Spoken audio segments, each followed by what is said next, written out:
Æthelred, Lord of the Mercians, became ruler of English Mercia shortly after the death of its last king, Ceolwulf II, in 879. His rule was confined to the western half, as eastern Mercia was then part of the Viking-ruled Danelaw. Æthelred's ancestry is unknown. He was probably the leader of an unsuccessful Mercian invasion of Wales in 881, and soon afterwards he acknowledged the lordship of King Alfred the Great of Wessex. The alliance was cemented by the marriage of Æthelred to Alfred's daughter Æthelflaed. In 886 Alfred took possession of London, which had suffered greatly from several Viking occupations, as it had traditionally been a Mercian town. He handed control to Æthelred. In 892 the Vikings renewed their attacks, and the following year Æthelred led an army of Mercians, West Saxons and Welsh to victory over a Viking army at the Battle of Buttington. He spent the next 3 years fighting them alongside Alfred's son, the future King Edward the Elder. At some time in the decade 899 to 909, Æthelred's health may have declined, and Æthelflaed may have become the effective ruler of Mercia. After Æthelred's death, Æthelflaed ruled as Lady of the Mercians until her own death in 918. The couple's only child, a daughter called Ealhwyn, then ruled briefly until deposed by her uncle, King Edward. Background: Mercia was the dominant kingdom in southern England in the 8th century, and maintained its position until it suffered a decisive defeat by King Egbert of Wessex at the Battle of Eärlandun in 825. Egbert briefly conquered Mercia, but it recovered its independence in 830, and thereafter the two kingdoms became allies, which was to be an important factor in English resistance to the Vikings. The Mercians traditionally held overlordship over Wales, and in 853 King Burgred of Mercia obtained the assistance of King Æthelwulf of Wessex in an invasion of Wales in order to reassert their hegemony. The same year, Burgred married Æthelwulf's daughter. In 865 the Viking Great Heathen Army landed in East Anglia, and used it as a starting point for an invasion. The East Anglians were forced to buy peace, and the following year the Vikings invaded Northumbria, where they established an obscure Northumbrian man called Egbert as puppet king in 867. They then moved on to Nottingham in Mercia, where they spent the winter of 867 to 868. Burgred was joined by King Æthelred of Wessex and his brother, the future King Alfred, for a combined attack on the Vikings, but they refused an engagement, and in the end the Mercians bought peace with them. The following year, the Vikings conquered East Anglia. They returned to Mercia in 872. 2 years later they expelled Burgred, and Ceolwulf became king with their support. Ceolwulf was described by the Anglo-Saxon Chronicle as a foolish king's thane, who was a puppet of the Vikings. But the historian Anne Williams regards this view as partial and distorted. He was accepted as a true king by the Mercians and by King Alfred. In 877 the Vikings divided Mercia, taking the eastern part for themselves and leaving Ceolwulf with the west. The Vikings went on to attack Wessex, leaving Ceolwulf free to renew Mercian claims of hegemony in Wales. At almost the same time as Alfred's victory over the Vikings in 878 of the Battle of Edington, Ceolwulf defeated and killed Rhodri Mawr, king of the North Welsh territory of Gwynedd. After Ceolwulf's disappearance in 879, Mercia began to fall under the hegemony of Wessex. Life. Early rule: Æthelred's descent is unknown, and he does not appear to have been closely related to his immediate predecessors, although his name suggests possible descent from earlier Mercian kings. He may have been related to King Alfred's Mercian father-in-law, Æthelred Musil, and brother-in-law, Æthelwulf, who appears to have been a member of Æthelred's court from the mid-880s. Æthelred may have been the man of the same name who attested 2 Mercian charters in the late 860s, but he is not listed in the 2 surviving charters of Ceolwulf. Lists of witnesses to charters show that Æthelred's Witan shared bishops and at least 2 ealdormen with Ceolwulf, but Ceolwulf's thens all disappeared. In the view of Ian Walker, he was a royal ealdorman whose power base lay in the southwest of Mercia in the former kingdom of the Hwicce around Gloucester. It is not known when Æthelred took over following Ceolred's death or disappearance. But in the view of Thomas Charles Edwards, a historian of medieval Wales, Æthelred was almost certainly Æthelred Longhair, the leader of a Mercian army which invaded Gwynedd in 881, and was defeated by Rhodri Mor's sons at the Battle of the Conwy. This was described by Welsh annals as revenge by God for Rhodri. The defeat forced Æthelred to abandon his ambitions in North Wales, but he continued to exercise overlordship over the southeastern Welsh kingdoms of Glywysing and Gwent. According to Alfred's Welsh biographer Asser, Æthelred's might and tyrannical behaviour forced these kingdoms to submit to the protection of King Alfred's lordship. By 883, Æthelred had accepted Alfred's lordship. Charles Edwards suggests that in 881 to 882 he tried to maintain his dominance in southeast Wales, but Alfred offered his protection to Glywysing and Gwent, and in 882 to 883 Æthelred accepted that West Saxon power made continued independence impossible. Charles Edwards comments, "The implication of all this is that the Mercian submission to Alfred, a crucial step in the creation of a single English kingdom, occurred not just because of one battle, Alfred's victory over the Great Army at Edington in 878, but also because of another, more distant battle, God's revenge, on the Mercians at the Conwy, when Anarod of Gwynedd and his brothers defeated Æthelred and so brought about that collapse of the Mercian hegemony in Wales from which Alfred was only too pleased to benefit. When Æthelred made a grant to Berkeley Abbey in 883, he did it with the approval of King Alfred, thus acknowledging Alfred's lordship. Thereafter he usually acted with Alfred's permission, but issued some charters in his own name without reference to Alfred, such as at a meeting in Risborough in Buckinghamshire in 884, showing that English Mercia extended quite far southeast towards London. After the Battle of Edington in 878, Alfred established a network of fortified settlements, called Burhs, in Wessex to protect his people and territory against Viking attacks. And when Æthelred accepted Alfred's lordship, the Burhs were extended into Mercia. One of the Burhs was Worcester, where Æthelred worked with its bishop and used the standing Roman walls in the town's defences. Over the next 2 generations, Worcester was transformed from an ecclesiastical settlement to a town with a diverse population of craftsmen. London suffered severely from Viking attacks and was several times occupied by Viking armies. In 886 Alfred took possession of London, and according to Asser he restored the city and made it habitable again. He then handed control to Æthelred. Historians, however, disagree about the circumstances.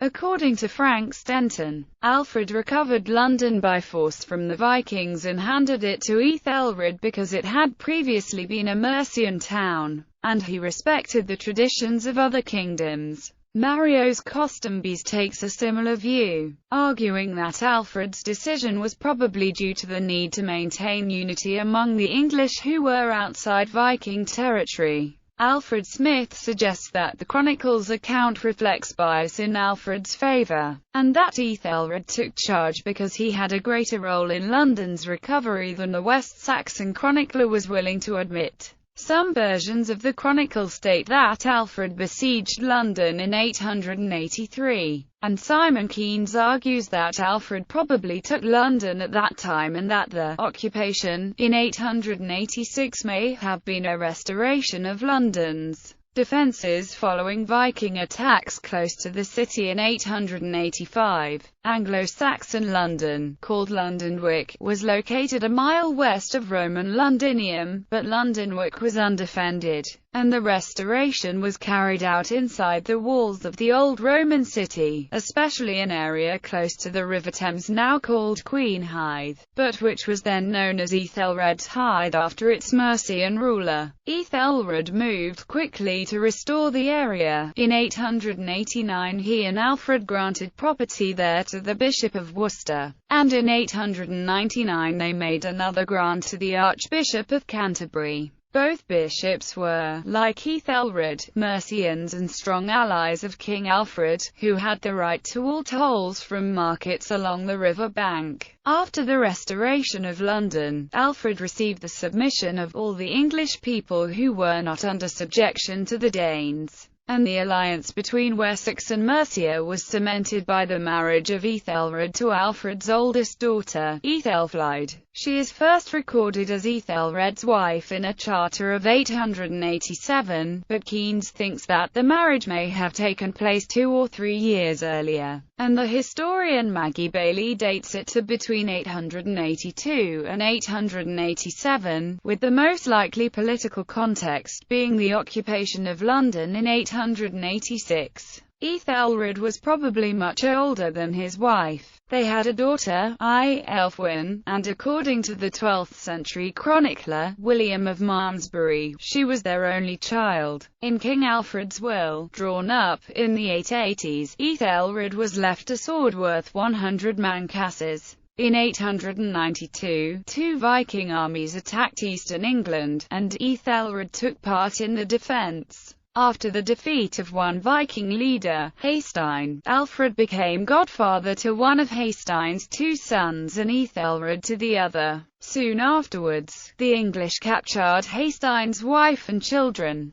but they were returned to him because the sons were godsons of the English leaders. In 893, Æthelred brought troops from London to join Alfred's son Edward against a Viking army at Thorney in Buckinghamshire. But the Vikings were too strong for a direct attack, so they were allowed to leave English territory. Later in the year, a larger Viking force marched from Essex through Mercia to the Welsh border, followed by Æthelred with a joint force of Mercians and West Saxons. Welsh kings joined Æthelred to meet the Vikings at the Battle of Buttington, where according to Smith, these invaders were utterly routed in what was the most decisive battle in the war, although Mario's Custombys states that the Vikings eventually cut their way out and retreated back to Essex. The Viking army finally dispersed in 896. For much of the time, Alfred had been in the West Country defending Devonshire, and in the view of Richard Abels, King Alfred had little to do directly with the great victories enjoyed by the English in 893 to 896. His son, Edward, and his ealdormen, in particular his son-in-law, Æthelred, had won the glory, in the last years of the 9th century. 3 sub-ealdormen ruled Mercia under Æthelred. Æthelflaed's uncle, Æthelwulf, controlled western and possibly central Mercia, while the south and east were ruled by Æthelfrith, the father of Æthelstan half-king. Alhelm was responsible for the lands bordering the northern Danelaw. Æthelwulf and Alhelm are not recorded after the turn of the century, and Æthelfrith may have been Æthelflaed's chief lieutenant when Æthelred's health collapsed soon afterwards. Keynes sees Æthelfrith as an ealdorman of West Saxon origin, probably appointed by Alfred to look after his interests in southeast Mercia. Evidence from charters show that Æthelred and Æthelflaed supported religious communities.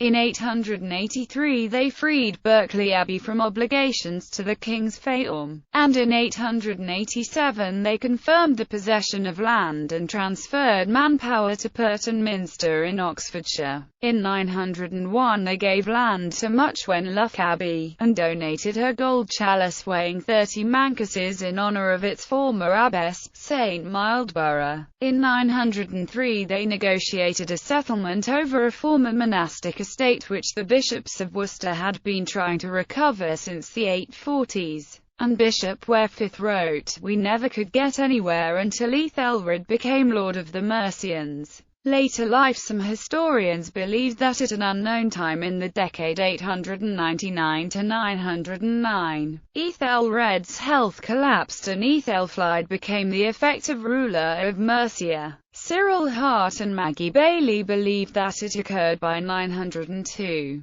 Bailey cites Mercian register entries from 902 showing Æthelflaed acting alone or in conjunction with Edward in military operations. Irish annals called the Three Fragments also suggest that Æthelred was unable to take an active part in government from about 902, although he did attend a meeting in 903 with King Edward, Æthelflaed and Aelfwine. In 1998, Keane suggested that Æthelred may have been incapacitated by illness at the end of his life, but in a summary of his career in 2014 Keynes does not mention this, stating that Æthelred and Æthelflaed cooperated with King Edward in campaigns against the Vikings. Martin Ryan also makes no mention of a decline in Æthelred's health, describing him as joining Edward in encouraging Thens to purchase land in Viking territories. In Michael Livingston's view, he campaigned with Edward in Northumbria in 909, and may have died as a result of wounds sustained at the Battle of Tetton Hall in 910. According to William of Malmesbury, King Edward's eldest son, the future King Æthelstan, was sent to be brought up at the court of Æthelred and Æthelflaed after Edward remarried in about 900. This is supported by one independent piece of evidence. According to a transcript dating from 1304 in York's archives, in 925 Æthelstan gave a grant of privileges to St. Oswald's Priory in Gloucester, according to a pact of paternal piety which formerly he pledged with Æthelred, ealdorman of the people of the Mercians. When King Edward died in 924, Æthelstan initially faced opposition at the West Saxon court, but was accepted as king in Mercia. After Æthelred's death in 911, Æthelflaed ruled as Lady of the Mercians, but she did not inherit the Mercian territories of London and Oxford, which were taken by Edward. Æthelflaed died in 918, and their daughter Aelfwine briefly ruled Mercia until deposed by Edward the Elder, who took the territory under his direct control. St. Oswald's Priory, Gloucester. Gloucester seems to have been the main seat of Æthelred's and Æthelflaed's power, and before 900 they founded a new minster there, dedicated to St. Peter. In 909 a West Saxon and Mercian army raided Viking territory and seized the bones of the Northumbrian king and martyr, St. Oswald, from Barbney in Lincolnshire. The bones were translated to the new Gloucester Minster, which was renamed St. Oswald's Priory in his honour. Both Æthelred and Æthelflaed were buried there. The historian Martin Ryan sees the new minster as something like a Mercian royal mausoleum, to replace the one at Repton destroyed by the Vikings. Æthelred's status is unclear, and this is reflected in the varying titles given to him by different historians. He is sometimes called ealdorman, but also Lord of the Mercians and Sub-King. Coinage issued in English Mercia in Æthelred's time named him as king, but in Æthelred's time it named the West Saxon king. Yet Æthelred issued some charters in his own name, implying royal authority. West Saxon sources refer to him as an ealdorman, emphasizing Mercian subordination to the West Saxon monarchy, whereas Mercian ones describe him as Lord of the Mercians, and Celtic ones sometimes as King of Mercia. The late 10th century chronicler Æthelred, who used sources independent of surviving versions of the Anglo-Saxon Chronicle, called him King of the Mercians. King Edward's influence over Mercia is unclear, and he may have had less power than his father. Edward's charters show Æthelred and Æthelflaed as accepting his royal authority, but their own charters make no reference to an overlord, and some use expressions such as holding, governing and defending the sole rule of the Mercians, which come close to describing them as king and queen. Pauline Stafford comments that Alfred's dominance in the 890s over Æthelred, Lord of the Mercians, was as debatable at the time as it still is, in the view of Anne Williams, though he accepted West Saxon overlordship. Æthelred behaved rather as a king of Mercia than an ealdorman, and Charles Inslee states that Mercia remained an independent kingdom until 920. To the Welsh and Irish looking east, Mercian rulers still kept all their old regality until Æthelflaed's death in 918, and Nick Hyam argues that Celtic visions of Æthelred and Æthelflaed as king and queen certainly offer a different, and equally valid, contemporary take on the complex politics of this transition to a new English state. Keynes takes the West Saxon view. Keynes points out that according to Asa, the Welsh king Anarod submitted to Alfred on the same terms as Æthelred, namely that in every respect he would be obedient to the royal will. Keynes regards the designation, King Æthelred II, in the Handbook of British Chronology as a delightfully provocative extension of the received wisdom, that Mercia retained a real measure of independence in Æthelred's time. However, Keynes also says, Æthelred usually acted with the permission of or in association with King Alfred, but occasionally he acted independently of him. Although sometimes described as plain dux or ealdorman, his status was clearly quite different from that of other duces, for he is also accorded styles which aspire to divine grace and which appear to verge on the royal. In other words, there is no mistaking that the Mercians retained a conception of their ruler as a rightful successor to earlier kings, and a conception of their land as a kingdom with its own identity, but there is also no mistaking that Æthelred moved in an Alfredian world.